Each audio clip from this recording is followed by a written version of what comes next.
So ayun na mga kabiboy, umpisan tayo ng luto ng ating dinner sa hapunan. Ayan, may mantika na yan. At ito po yung aming lutuin, yubab. Ayan. Ito yung kanyang mga sahog. Meron tayong gabi, kamatis, sibuyas, bawang at napakakunting sili. Yan, magigisa na.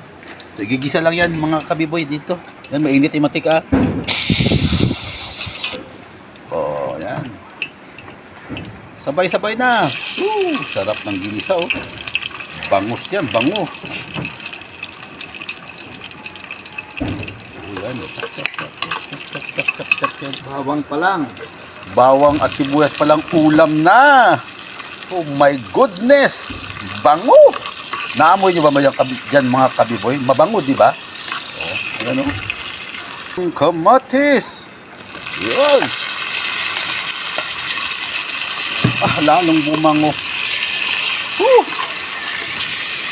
Oh, yan palang ulam na, oh, di ba? Oh, grabe. Yun, at ilalagay na ang ating yubab. Yan, papupulahin yan, gigisa ang mapula bago lalagyan ng sabaw mga kabiboy. Nilagay na yung aming yubab at minikos-mikos hanggang sa pumula yan, magiging brownish.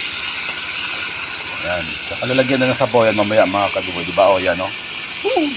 So ayan mga kabiboy, para hindi umaba ating video, putol-putulin ko na muna yan. Alam niyo ng ginisa yan. At ito rin po yung kanyang sahog niya, no? Yan, talong, sitaw, tsaka labanos. Yan po yung kanyang mga sahog po. Ayan, o, diba? Yan, so mamaya naman ulit pag maluto na. Yun ang sahog, oh. Diba? Pichay, sitaw, yan, o. Talong, tsaka itong maraming siling green. At ito na siya, kumukulo na siya mga kabiboy. Hindi ko lang bubuksan kasi ano, baka sumabog. Mamaya pakita ko sa inyo pag luto na yan. Masarap yan. Oh! Ayan na siya! Woohoo! Ready to eat na tayo mga kabiboy, oh. Ayan, oh. Okay na yan. Kumukulo, masarap yan. Oh, di ba? Oh, suhoo! Ready to eat na yan. Ayos! It's dinner time!